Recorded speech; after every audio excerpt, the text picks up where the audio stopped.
I want to talk about three different hypothetical price scenarios when it comes to Velodrome's native token called VELO. And this is even assuming there is an actual altcoin season during this cycle, but even though nothing I say is financial advice, the first scenario I want to discuss when it comes to VELO, which again is Velodrome's native token, is maybe the idea of $1.50.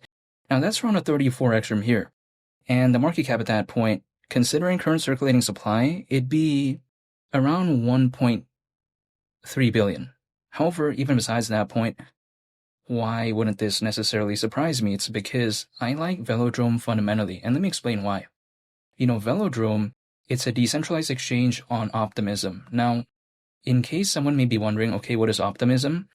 Optimism is a pretty popular Ethereum layer 2, and I think just a fun fact, right? If we actually take a look at Optimism and actually help build the base network, which is Coinbase's layer 2, so I find that pretty interesting. And also on top of that, funnily enough, when it comes to Aerodrome, which actually is a decentralized exchange on the base network, that's actually a fork of Velodrome.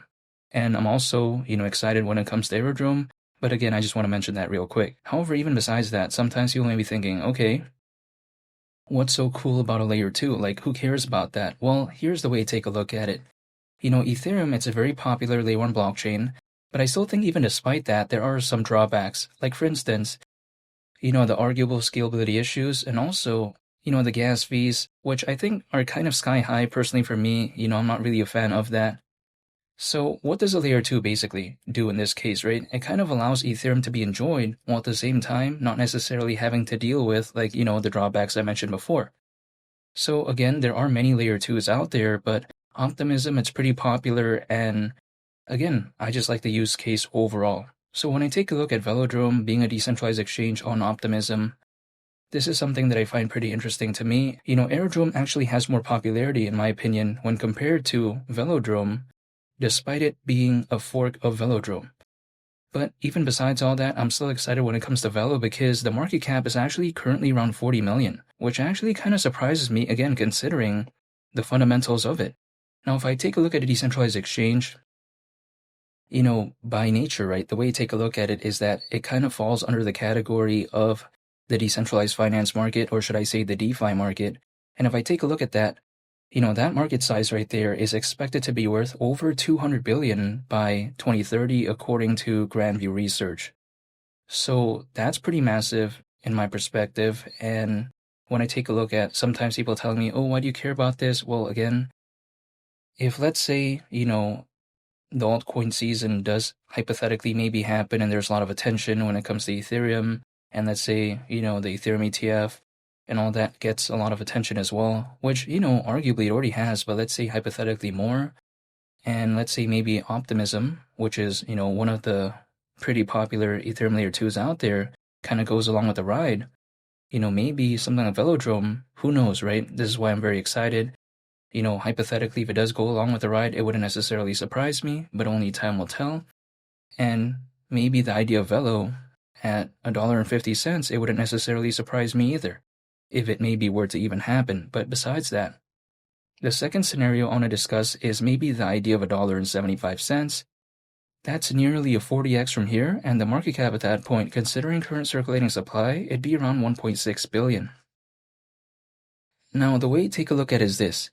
This market cap doesn't seem like that ridiculous to me, and again, let me explain why. Because even though Uniswap, right, which many people consider, as the most popular decentralized exchange out there, if we take a look at Uni, which is its native token, even back in 2021, the market cap at one point was like over 20 billion.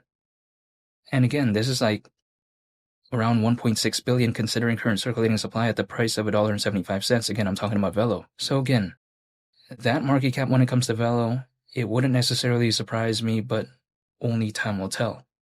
However, the third and final hypothetical price scenario that I have on my mind is $2, and maybe, again, the idea of it.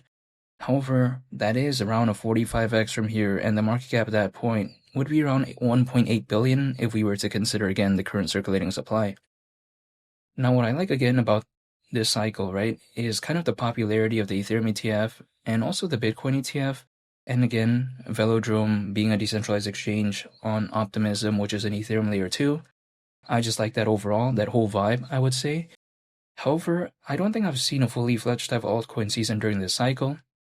However, if it maybe were to even happen, if it looked better than back in 2021, I want to explain why it wouldn't necessarily surprise me, again, if it looked better than what I saw years ago back in 2021. And that is because supposedly right now there's over 600 million crypto owners, which I actually think is very impressive because back in the peak of the 2021 bull run, there was around 300 million.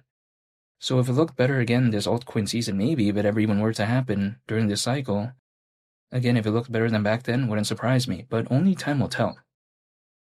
Now, historically speaking, from what I've seen, typically altcoins, as a worst case scenario, they usually peak around 18 months after a Bitcoin halving event. So 18 months from the last Bitcoin halving event would actually be October of this year. Now, granted, sometimes you may be thinking like, okay, that's like so close. And by the time I upload this video, maybe it is even already October, right? But even besides that, when I take a look at that, does it necessarily mean it's going to happen hypothetically in October? I don't necessarily think it's going to be exactly that way, maybe, because each cycle is going to be different, right? But then, who knows? Only time will tell. If it ever even wants to happen, be it maybe October, or let's say it waits until next year, like, sometime around Q1 of 2026, like maybe even it waits until March of that year, again in 2026, that is going to be beyond my control. So there's only one thing that I can control in this situation, and that is literally myself. So again, for me, I'm just dollar cost averaging, holding, and just waiting for the projects that I'm a fan of, and that's pretty much it. And I'm just, waiting for a moment in time instead of trying to find the perfect moment. And again, that's just what I'm doing and staying patient. And feel free to subscribe if you enjoyed this video. I'd greatly appreciate it. It's Willie the Captain, and I'll catch y'all on the next one. I'm out. Peace. Bye.